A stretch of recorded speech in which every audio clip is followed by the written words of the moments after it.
Bonjour et bienvenue à tous sur le Mistral Social Club. Nous sommes allés à la rencontre d'Isabelle Valero, une paysanne comme elle aime bien se définir, qui nous témoigne de son parcours de femme dans ce monde rude et masculin qu'est celui de l'agriculture dans le territoire de Crau à Salon de Provence. Elle partage avec nous sa passion et nous invite à ne pas négliger notre part de bonheur. On l'écoute. Je suis Isabelle, je suis chevrière à Salon de Provence, à Bel Air. Alors, mon parcours de vie, il est un petit peu atypique. Donc, je suis un extraterrestre dans ma famille.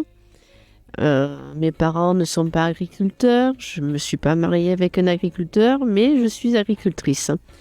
Donc, de toute petite, j'ai toujours aimé la nature, faire pousser des graines, avoir le jardin. J'ai voulu faire le lycée agricole.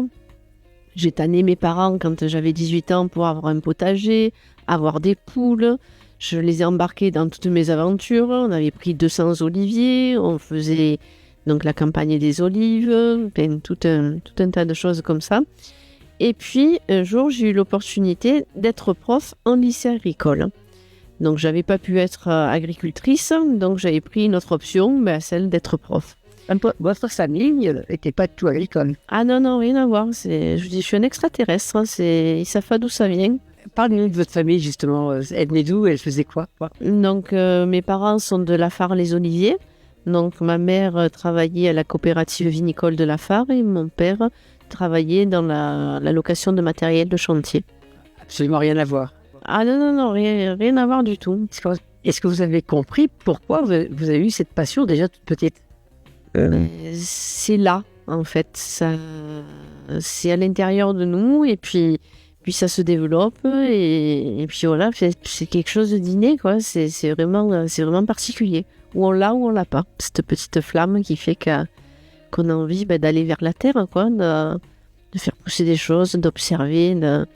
C'est un émerveillement permanent, la nature. Donc, vous vous retrouvez à l'école agricole. C'était quelle école? Je suis allée à Valabre en seconde. Donc j'ai fait seconde, première, terminale des primes. Comme mes parents n'étaient pas agriculteurs, j'avais pas de petits copains qui étaient agriculteurs, mais je suis partie à la fac et j'ai fait prof. J'avais à l'époque une professeure, Madame Mange-Matin, qui était professeure et qui avait sa ferme. Donc je me suis dit, bon, si j'ai pas ma ferme, je vais faire professeur.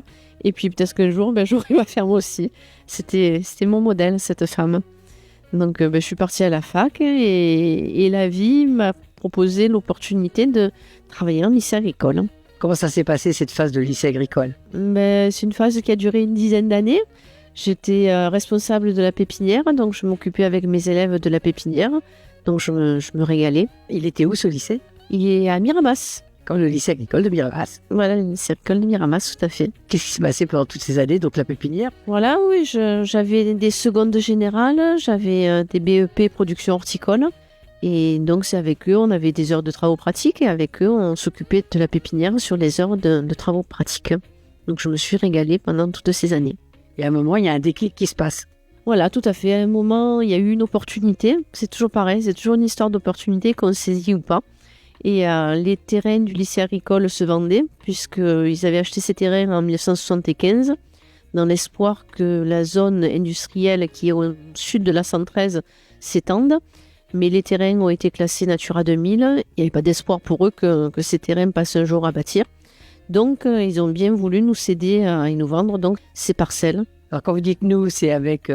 Avec mon ex-mari, oui. Vous avez un projet de... Voilà, tout à fait. On avait le projet d'avoir des chèvres. Alors, comment ça s'est passé? Parce que là, c'est toute une aventure. Oh là là, c'était du Jean de Florette. On appelait d'ailleurs la ferme de l'Authentique en faisant un clin d'œil à Jean de Florette. Je suis née à Salon. Mais j'étais une étrangère qui voulait acheter un bout de terrain à Salon. Les paysans m'ont fait la misère. Ils voulaient tous acheter ce terrain. Du coup, ils m'ont bloqué le forage. Ils m'ont refusé les permis de construire. Ils m'arrachaient les arbres que je plantais. Quand j'allais pour arroser, ils m'enlevaient les martelières à la nuit. Ils m'ont même piqué une vieille caravane que j'avais mis sur le chantier quand on faisait les constructions. Mon ex-mari dormait sur le chantier parce qu'il avait peur qu'on nous vole les matériaux. Et dans la journée, donc puisqu'il travaillait la journée, ils nous ont piqué la caravane. Vous avez su expliquer ça? C'est de la méchanceté pure et gratuite, de la jalousie, de la peur. Je sais pas. Ils n'étaient pas sympas. Et malgré tout, ça vous a pas empêché d'avancer? Ah non, moi, je ne renonce jamais.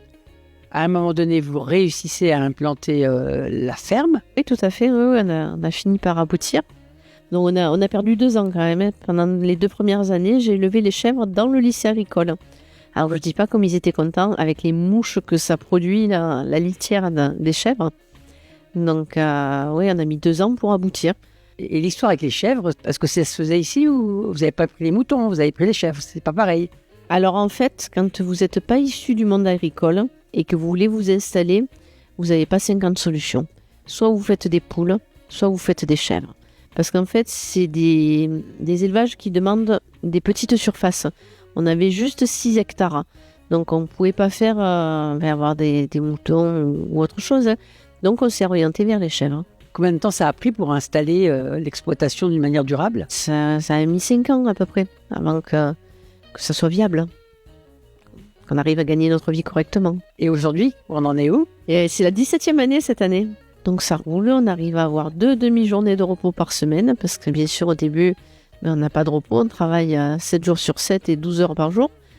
Et puis petit à petit, bon là maintenant on est un peu plus nombreux, on a fait le choix de grossir, on gagne un petit peu moins, mais on a une qualité de vie. C'est-à-dire qu'on arrive à se dégager 2 demi-journées par semaine de repos. Qu'est-ce que vous avez à dire sur justement la situation de femmes agricultrices? Alors c'est pas évident de s'imposer dans ce monde d'hommes. Donc, c'est vraiment pas facile. Bon, il a fallu que je me sépare de mon ex-mari. Ils nous ont observé un moment, voir si je tenais le coup, si j'y arrivais. Et après, j'ai senti une forme de respect. Parce que j'ai tenu bon toute seule avec ma fille à tenir la ferme et à me dépatouiller quoi, avec les tracteurs, avec des choses qui ne sont pas forcément faites pour les femmes. Vous avez à en dire quoi, justement, de cette relation aux hommes agriculteurs? Vous avez des choses à leur dire, justement, aux hommes? Voilà, c'est... Oui, la femme, il ne faut pas qu'elle soit reléguée au papier. C'est souvent dans une exploitation, la femme, elle va faire les tâches qui n'intéressent pas les hommes, notamment les papiers. Elles sont souvent dans l'ombre, les femmes. Pourtant, c'est elles qui tiennent la maison, c'est les travailleurs de l'invisible. Et vous avez envie de leur dire quoi à ces femmes? Mais qu'elles sont tout à fait capables de faire ce que font les hommes. Et il faut juste s'adapter, être conscient de ses faiblesses et s'adapter. J'ai mis un moment avant de me séparer de mon ex-mari parce que j'avais peur. J'avais peur de ne pas être à l'auteur, j'avais peur de ne pas arriver à faire ce que faisait mon mari physiquement. Et puis au final, j'ai balayé mes peurs et je me suis dit que j'étais capable. Donc, j'ai conduit le tracteur, j'ai fait tout ce qu'il y avait à faire sur l'exploitation toute seule. Et j'étais fière de moi. Alors aujourd'hui, l'exploitation, elle en est où? Elle en est où? On est à 4,5. Donc, on a multiplié les ateliers parce qu'en fait, quand on va sur le marché, c'est pas la peine, si vous voulez, d'avoir une production de chèvres, de 200 chèvres, on va dire, parce qu'il faudrait multiplier les marchés. Par contre, on a choisi de diversifier. Donc, on fait du fromage de chèvre, on a des poules pondeuses, on a de la volaille, c'est-à-dire qu'on a une tuerie à la ferme et on abat toutes les semaines un petit peu de volaille. On fait de la confiture, j'ai quelques ruches, on a des cochons aussi qu'on engraisse avec le petit lait. Donc, on a vraiment essayé de multiplier les ateliers. Dans la production agricole aujourd'hui, quand on voit les modèles industriels et vous, un modèle plus paysan, on va dire. Oui, tout à fait. Vous en pensez quoi de ces débats aujourd'hui? Ce que j'en pense, c'est qu'il va falloir revenir à un système à taille humaine. C'est-à-dire qu'on le voit, nous, on est en zone périurbaine et les gens, ils ont besoin de se reconnecter à la terre. Et pour se reconnecter à la terre, eh bien, ils viennent dans les fermes. Donc, il faut qu'il y ait beaucoup plus de fermes à petite échelle comme nous. On est 4-5 à travailler et on propose des produits de qualité. On est les artisans de leur santé à tous ces braves gens. Pour être en bonne santé, il faut manger des produits sains. Il faut manger des produits qui ont été faits avec amour, pas des produits qui ont été faits dans des laboratoires complètement déshumanisés. C'est vraiment très important. Là. On est la clé de la santé. Est-ce que vous sentez qu'aujourd'hui, votre approche de l'agriculture s'est entendue? Ce qui bloque actuellement, c'est l'accès au foncier. Il faut que les gens qui veulent s'installer, qui ont des projets, puissent le faire. Aujourd'hui, tout est verrouillé. Tout le monde attend qu'une seule chose, c'est que leur bout de parcelle, ils passent à bâtir. Pour que les jeunes s'installent, aujourd'hui, c'est vraiment très très compliqué. Pourtant, on a besoin. La moitié des agriculteurs, d'ici 5 ans, ils seront partis à la retraite. On va faire quoi? On va importer toute notre alimentation? Quand il y a eu le confinement, ils étaient bien contents, les gens, de venir dans les fermes et de pouvoir se ravitailler. Qu'est-ce que vous avez envie de leur dire justement à tous ces gens qui ne connaissent pas forcément votre mode d'agriculture et qui aujourd'hui vont au supermarché, etc. Qu'est-ce que vous avez envie de leur dire par rapport à ce que vous vivez tous les jours, à produire Vous pouvez imaginer que c'est tous les jours les chèvres. Hein. On est dans un monde à part. On a une vie à part, un monde à part. C'est vraiment quelque chose d'atypique et de différent et ils ne peuvent pas comprendre. C'est-à-dire le monde à part pour vous, c'est la relation à l'environnement, aux alpilles, à la nature. La relation au travail, moi, ça fait 17 ans que je fais des chèvres. J'ai jamais eu l'impression de travailler. Jamais. Alors que quand j'étais prof, eh ben oui, je travaillais et je me languissais les vacances.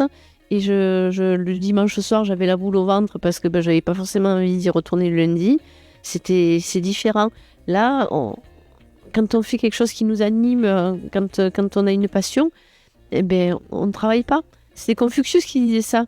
Faites un métier qui vous plaît, vous n'aurez jamais à travailler un seul jour de votre vie. Avec le recul de toutes ces années, qu'est-ce qui aujourd'hui pour vous est important? Qu'est-ce que vous avez retenu et qu'est-ce qui vous tient le plus à cœur aujourd'hui? De dire que ça vaut le coup de se lever tous les matins. Ça vaut le coup de se lever tous les matins parce qu'en fait, j'ai créé une bulle où l'amour est le centre. C'est le retour qu'on a de la part des animaux, c'est merveilleux. Elles nous attendent, les chèvres, elles nous reconnaissent. Quand j'arrive, je dis salut les filles, elles se mettent toutes à bêler. C'est merveilleux.